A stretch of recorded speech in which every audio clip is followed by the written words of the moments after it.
Greetings, I'm Stephanie Elizabeth Briggs, the creator of Heart Blossom, where I offer soul guidance and inspiration to a global community of healers, artists, and heart-centered visionaries.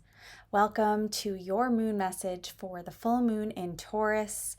That is October 31st, 2020, and that's exact at 10:50 a.m. Eastern Daylight Time. Probably no surprise, an intense event. It's really in keeping with the themes of just some really tough astrology. But this moon in particular, we have, of course, the moon in Taurus in a conjunction exactly to the degree with Uranus, which is retrograde. So, of course, this shows as this shakeup that's happening in our lives, economic and ecological crisis. It's a time for revolution. There's also chaos as part of that process. This morning I drew this card from the Sacred Rebels Oracle. So the card is After the Storm, and as you can see, there's this halo of light here from my light that feels like it's just a little hello message from Spirit. But I do want to be clear, this is not a QAnon reference when I refer to the storm, but there is a storm energy about. There's this gathering, a swelling of energy. And as the guidance that comes with this card shows us, that is ultimately for the purpose of release. So we have to gather up and allow this energy to kind of condense, and then it can be released. Now, this is not necessarily an easy, fun, comfortable process, right? Like, we continue to be in a collective crisis. It can be a healing crisis if we choose that, if we choose to keep showing up for our healing. Remembering our wholeness, cultivating more self-acceptance, really opening to the support that's available to us, not just within us, but with people around us. So the revolution of this moment is not just out there in the world, it's also in here, inside of us. Now, side note, enrollment is open for Whole Self Liberation, which is the amazing online school for liberatory living. I am part of the team that's putting this together. You can check that out at wholeselfliberation.com. This is not just a moment of revolution, right? Like change, but also there's awakening. There's a new awareness that each of us is growing in, awakening to the earth, to the sacredness of life, and potentially like awakening to the gift of embodiment as we're in this human experience where we get to feel and sense what is here and alive right here, right now in this moment. There's a whole bunch of sort of icky, frustrating, challenging aspects that are here. So I'm going to go through these, and I invite you to just notice if there's any sense of fear or panic that's coming up in you, and that might be a good time to pause and just take some breaths. So Mercury is retrograde, as we know, and it is currently in the sign of Libra. It has moved backwards from Scorpio back into Libra, and with this full moon, Mercury is in an exact square to Saturn in Capricorn. Pluto and Jupiter are there too in this sort of larger cluster of all the challenges and the blocks that are here that are really feeling magnified at this time. Now, Mercury retrograde in Libra specifically brings the challenge of speaking and communicating diplomatically and with alignment with our ideals and our ideals of really like how we'd like to relate. But then with the square to Saturn in Capricorn, we have like the forces of tradition, the systemic and structural forces, the passage of time, like all those limitations that get in the way. Really at this time, communication and relationships can feel extra hard. Misunderstandings are likely. There's a lot of differences present. And with Venus, also in Libra, Venus is currently opposite Chiron. So there's pain. And I know many of us have experienced relationships to be painful throughout our lives. Venus, of course, in Libra also ties in with the moon in Taurus. as Venus is the ruler of both Libra and Taurus. So with Chiron in the mix here, we have core wounding issues. And with it being retrograde, it's really an inward process primarily. Although, of course, there are connections and exchanges and influences from what's going on with other people. So there's inner wounds in relationships that are sort of bringing violence, ingrained violence, perhaps unconscious, but we intend to be peaceful and harmonious and pleasant. And so it's really highlighting how a lot of us don't really know how to be with conflicts and tensions and differences in our relationships with ourselves and with others. So feelings are really raw for a lot of people right now. So I just want to say tread lightly in any conflicts that you're facing.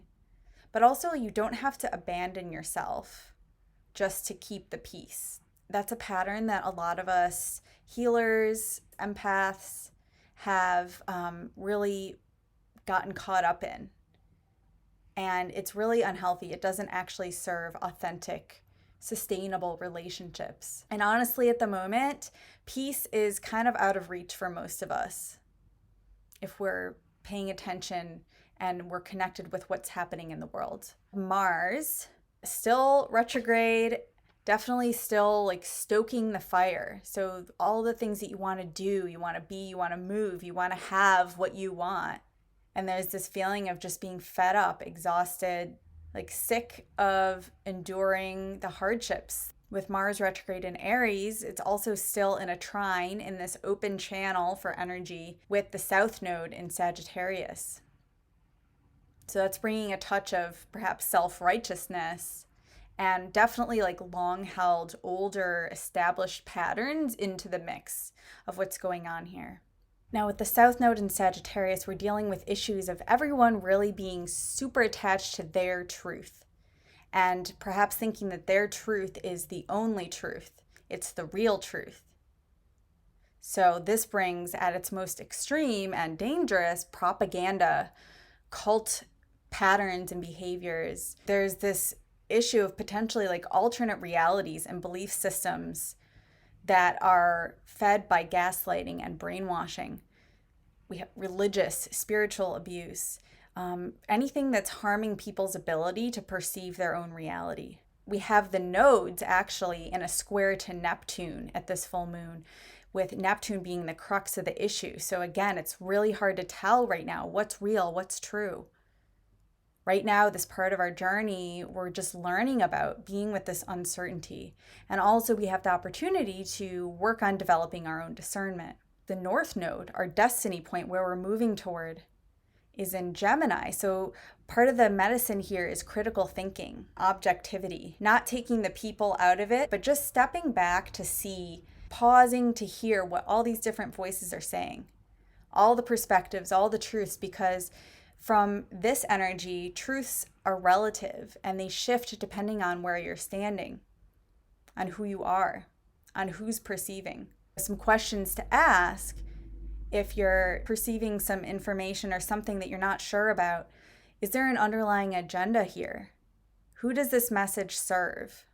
Is there room for different opinions here? Gemini, in the highest expression, it doesn't declare a truth, it's just observing. And then there can be exchange, there can be dialogue. That's another piece of this healthy Gemini energy. All the things that happen in community, in our local space, whether that's tangible Taurus level space or a more virtual space that many of us are in and where I'm connecting with you right now. So this is the guiding star in all of this. And we have Psyche, the asteroid, on the North Node. So there's spiritual help, there's spiritual gifts here that can assist in this process. There's also a grand Earth trine with Pholus, Vesta, and Lilith. So something is coming through out of Pandora's box, and there's a deeper truth and a sacred rebellion that's happening here. And especially for those of us who, again, who are witches, who are healers, who are tuned in to the mysterious, to the subtle energetic realms, trust and feel what's going on with you in your process right now. So when faced with these seemingly insurmountable challenges and threats and fears, it can just really feel like one big doom spiral. So if that's where you're at right now, I get it. And I just want to say, be gentle with yourself. I think all of us could really benefit from any grounding practices that we can enjoy, whether that's stretching, taking a walk outside, dancing, maybe even just laying on the ground and allowing your body to rest into that support of the floor. Whatever helps us connect with the earth, of which we are a part. This Capricorn cluster that we're sort of dealing with, this is the hard dose of reality and the hard lessons that we're facing.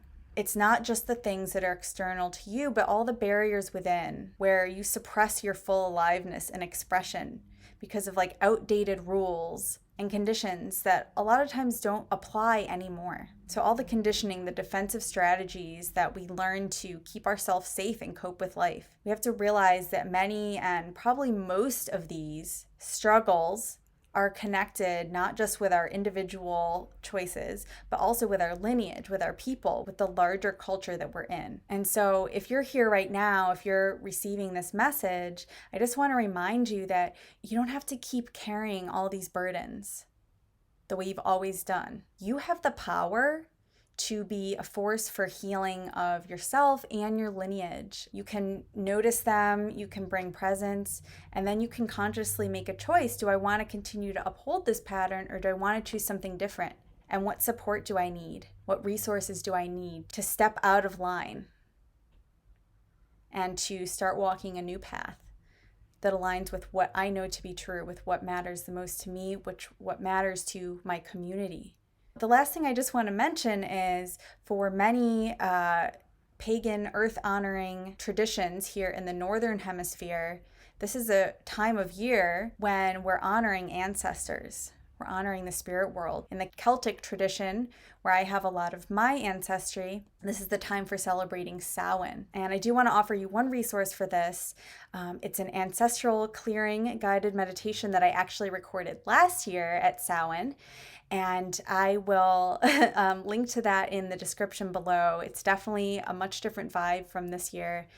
I remember I had a costume party and it was a lot of fun. So that's a powerful practice that you can tap into to really help you draw in your own ancestral support and just move some of this energy that has been gathering so that you can make way for what wants to come in. What's next on the journey. So that's all for now. I want to wish you all the best on your journey. I hope that you are able to tap into and be strengthened by the magic of this full moon portal.